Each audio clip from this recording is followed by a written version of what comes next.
Our next guest here, she's all ready for us. That is Coach Toni. Welcome. How are you? I'm very good. I'm really excited to be here and thank you for this opportunity. There's been so many fantastic speakers and I'm just honored to be speaking among them. So thank you. Yes. So, in a world that taught us control is how you get calm, you're saying the opposite, calm without control. Okay.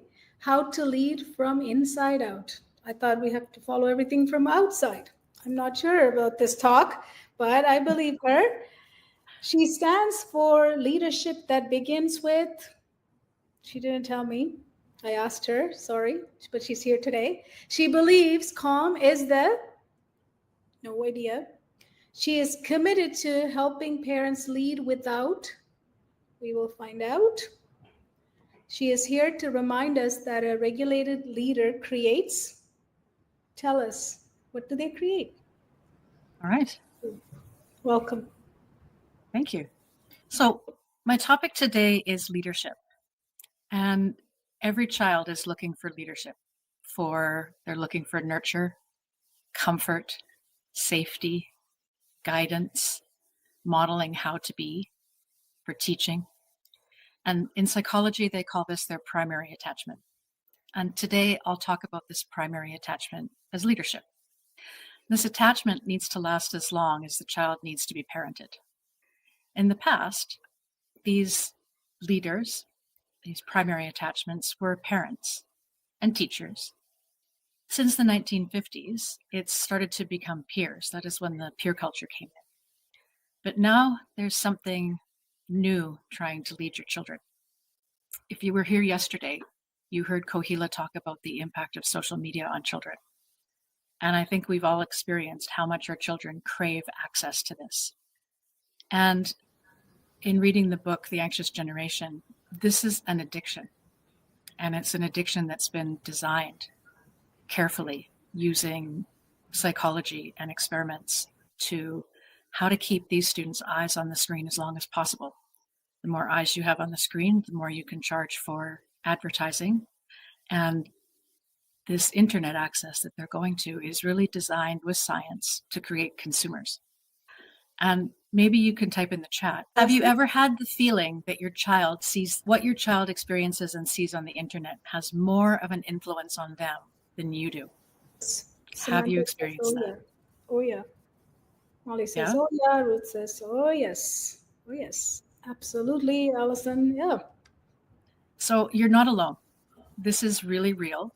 And it's creating a generation of children with alarming levels of anxiety because their primary attachment is shifting away from their family into a world that doesn't care about them.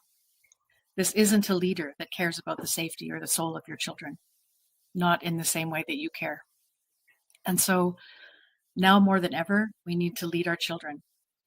We need to have ways to lead them away from these disconnected experiences and back to the root, back to what matters, family, connection, and the natural world. We need to lead them back to a place that feels safe and where they're loved unconditionally, a place of healthy growth. The people that they meet on the internet and their peers never have that unconditional love for them. Everything is conditional. And because of that, it creates high levels of anxiety in our children. They want to please everyone, but they can lose their belonging. They can lose their love in an instant if they say the wrong thing, if they wear the wrong clothes. And they don't have that sense of always being on shaky ground causes the anxiety. So our leadership in the home and the classroom is challenged like it's never been challenged before. And it's not easy. But our leadership also matters more than ever. And my hope today is that you will leave confident that you can lead your children and your family back to what's whole and safe and nourishing. But before I do that, I would like you to think about a couple of questions. I want you to go back to your past. And what did leadership look like to you growing up? There's no right or wrong answers. Just go with your gut feeling. You might think of the leadership you experienced in your home, at school, perhaps in your church that you went to, in any clubs or anything that was organized. So when you were a child, what did that leadership look like to you? And if you can type that in chat. The second question to think about for chat is, who held the power? And the last question, how did it feel in your body when you experienced that leadership? Voice wasn't valued, control, seeing a lot of people saying control, others held the power, it was uncomfortable, fear, yeah, adults had the power. And these are the themes that came up, and I'm not surprised. This is what we've all experienced. We've all experienced this external power, control, rewards, consequences. This is what we experienced as children at school and at home. And it's how I started out as a classroom teacher. This is what I learned in my educational training. And many teachers and parents do the same. And when you look at parenting books, they also talk about this. You will have the idea of rules and consequences. There may be sticker charts, there may be rewards for things. And that's a very external type of leadership where the power is coming from outside of the child, and sometimes even outside of the parent or the teacher. And so it's how I started out. I was all about rules, consequences, commanding the attention of the class. That's what I saw modeled in my student teaching. It's what I was trained to do in my classroom management classes. And when you get to a school, it's often what the student handbook reinforces. Usually there's a code of conduct, and then there's things that are going to happen if you don't follow that code of conduct. And I was told I had to be a leader, to be a teacher. I was also told that I had to control the classroom. If I didn't control the classroom, would control me. And in working with student teachers, this is still what terrifies teachers when they first come out to teach, this idea of a loss of control. I still have nightmares about it. It's getting close to September. I'll probably have 1 or 2 nightmares about being in the classroom with the children running everywhere and me not being able to stop it. Have you, as a parent, have you ever had a nightmare like that? Your children running around wild, and there's nothing that you can do to stop them? If you have had one, just type a yes in the chat. Seeing, I'm not sure what that one means. Laura's experienced that, yes. They did run wild sometimes. Sometimes the nightmare is real. Yeah. Yeah, okay.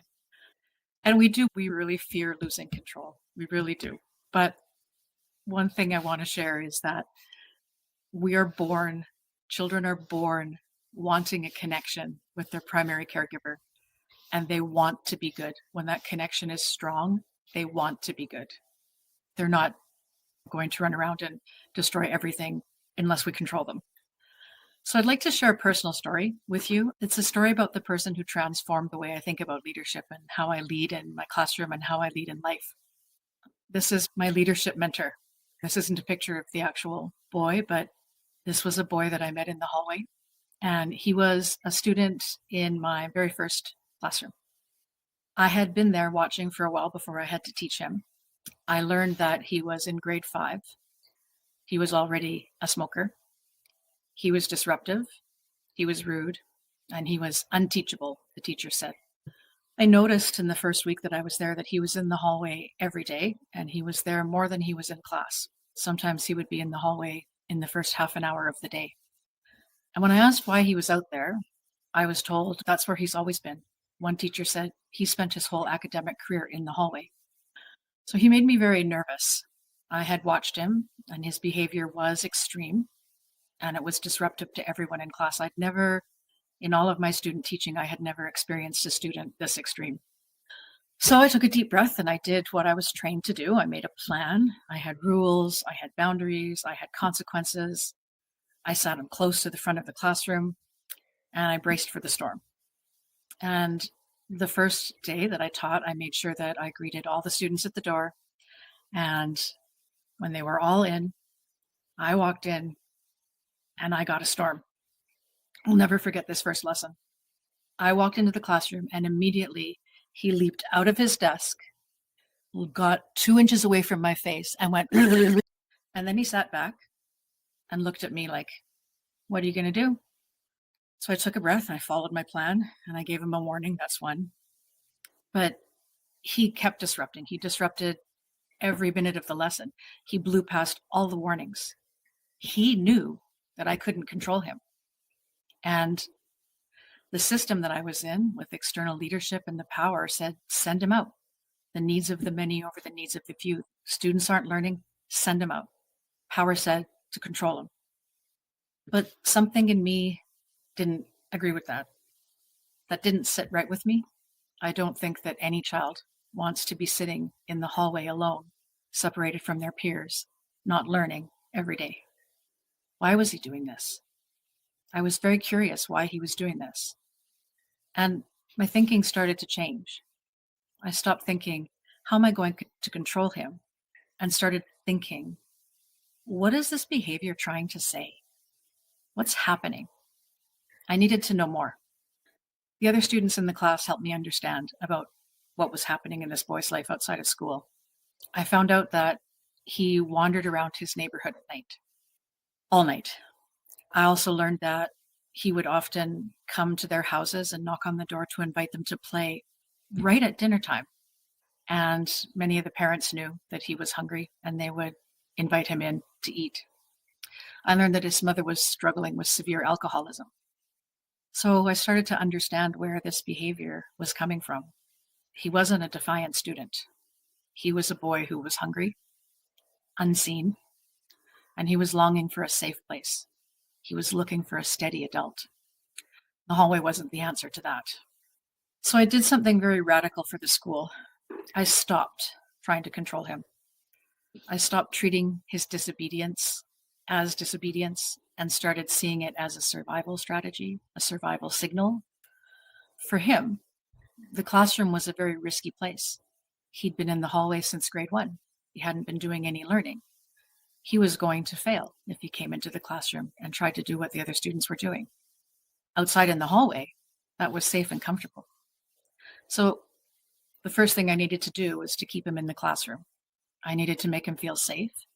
And so I started working very deliberately to connect to him. When he challenged me with behavior, I regulated my nervous system first, using breathing. I grounded myself before speaking to him. I would talk to my brain and say, look, he's not being disobedient because he's a bad kid. He's being disobedient because he doesn't feel safe and he would rather run to the hallway. I breathed before I reacted and I spoke to him calmly. And then instead of making plans for his behavior, I started making plans for him to have little wins every day. And I got to know him. Took as much time as I could to ask him what he was doing at recess, what things he liked, who his friends were, what books he liked to read. And very slowly, things started to change. The first win for me was that he stayed in class for an entire class. The second was when he was in class and started paying attention, starting to look interested at what was going on. And slowly, he started learning. And he was excited about it. And I was astonished when he started leading himself. He really loved being able to help others. If he heard another student having a problem, he would be up out of his desk and over there right away to help. He was doing this because he wanted to do it for me. He came into the classroom now and he wanted to do this work. And so he was doing it. I'd given him a safe place and a safe adult where risks were safe. And I really changed what he was working on to make sure that he could never fail. Take it as far down as I need to make sure that he's going to be successful and just build on that every day. This change that in me came purely from compassion and instinct. I felt his energy in that hallway and it was not a happy energy and I wanted to do something about it. What I know now in taking Blocks to Flow training is his behavior was his protective system in overdrive. He didn't know how to be a part of the class yet, and he didn't feel safe there. So his behavior was designed to get him out of there as fast as possible, where he was happy and safe. And his behavior had my emotional dashboard flashing red that first day. Oh my goodness, that is a moment where your career flashes before the front of your eyes. But I chose to stay regulated. I met him where he was, without judgment, without pressure, without pushing. And we started with being in class. That's where he needed to be first. He needed to learn it could be safe. And there were many more challenging times. I didn't wave a magic wand. We both needed a lot of practice. But together, we created a nervous system safety loop. Our relationship, my calm, and my curiosity and his trust, these helped me lead him back to being successful in the class. Most importantly, he saw me as that leader that he wanted to be good for. I didn't need the consequences anymore. The consequence was he might disappoint me. He might not be able to do what he asked me to do, what I asked him to do.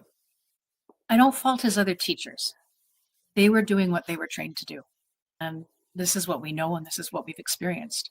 So teachers, many teachers do this, and maybe you have done it. Maybe you've sent your child to their room or grounded them or taken away a privilege and regretted it later. Maybe your instinct is still to correct behavior with control instead of connecting. And it doesn't make you a bad leader. It just means that no one has taught you how to lead from calm until now. So if you trust that inner instinct and you lead with calm and curiosity and compassion, you're going to strengthen your relationship with connection. And that is something that is going to draw children back to you.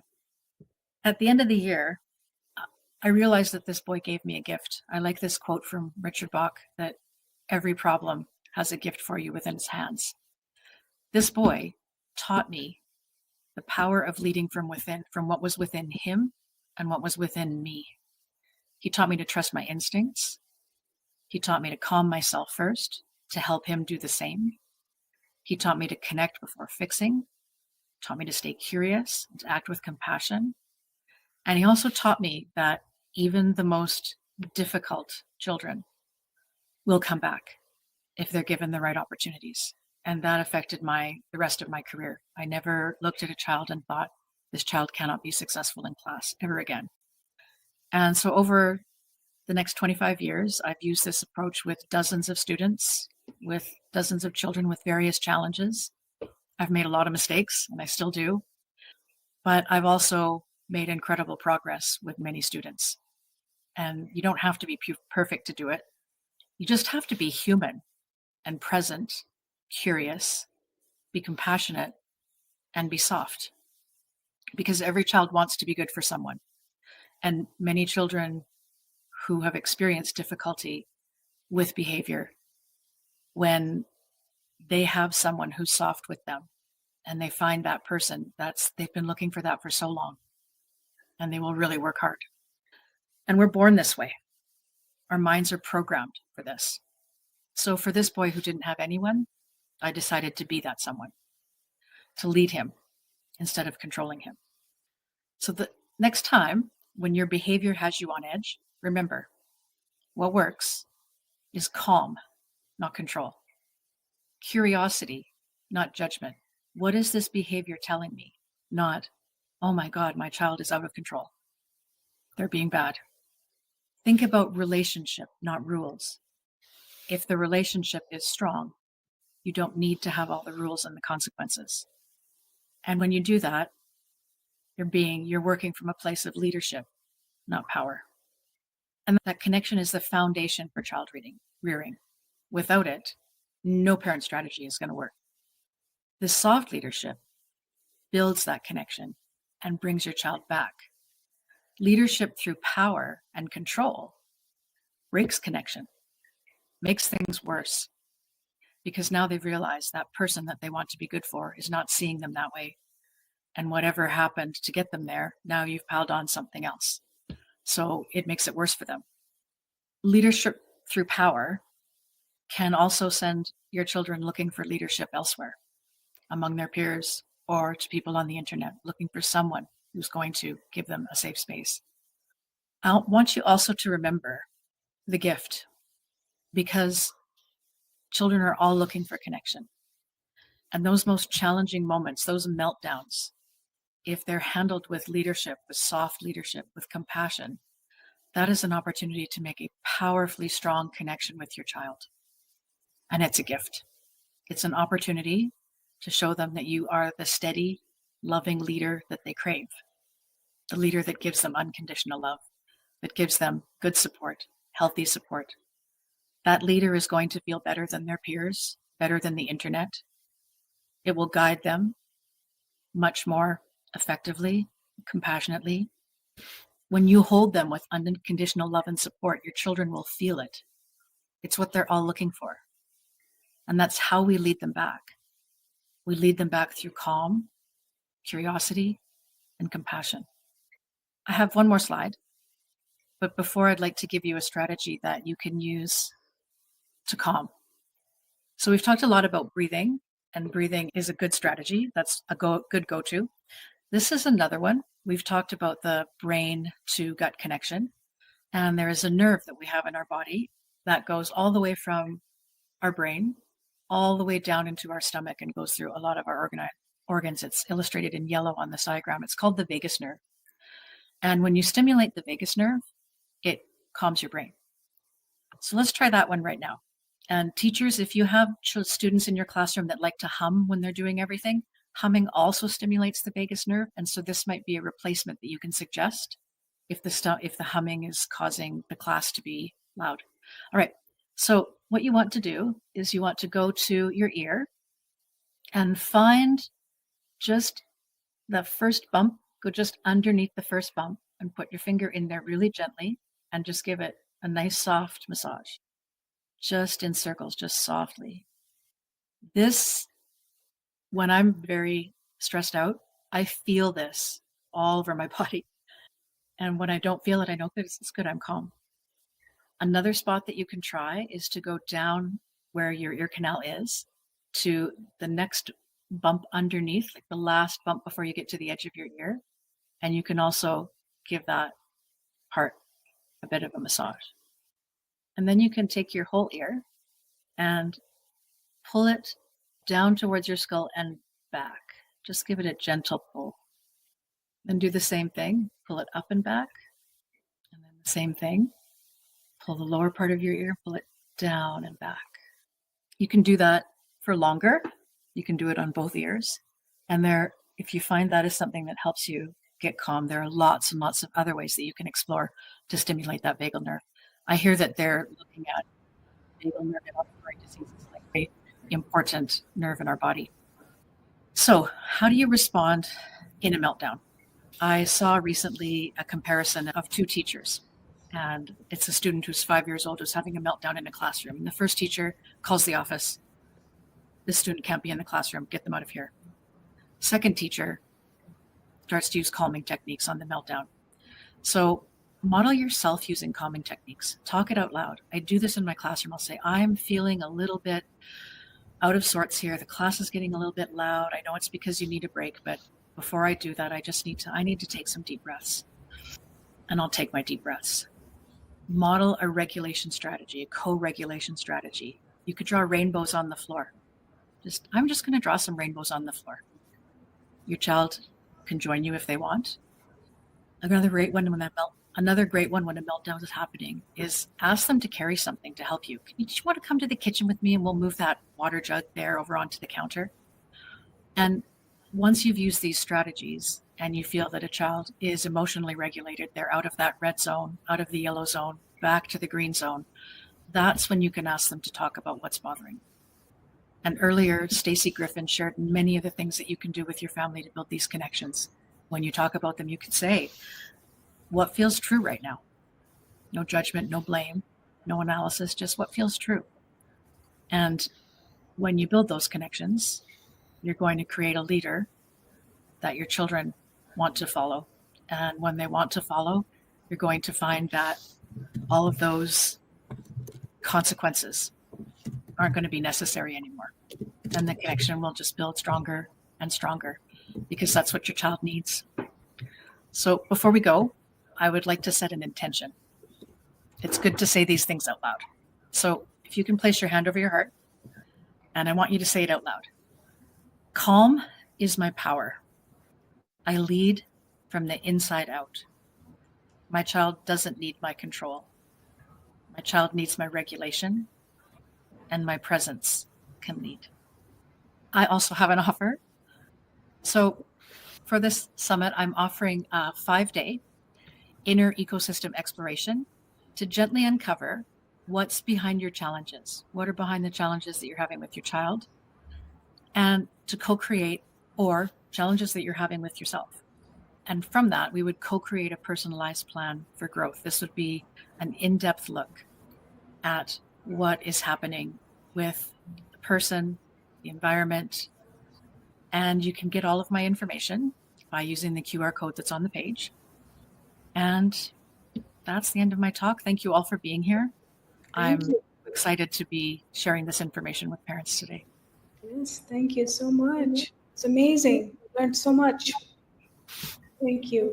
So her information also, Coach Toni's information is in the journal, and she's got an article in our magazine. So you can also find her information there and grab that free gift, amazing gift. So you have lots of chat. There's her email right there. But as I said, don't worry about copying it. But what did you say last? Just to say that sentence again. You said something about the last before you closed. There's a powerful statement. Can you say that again? That lead from your presence. And that presence will create, I can't remember exactly what I said. That calm presence is what children are looking for. They're looking for a safe place to land when they're.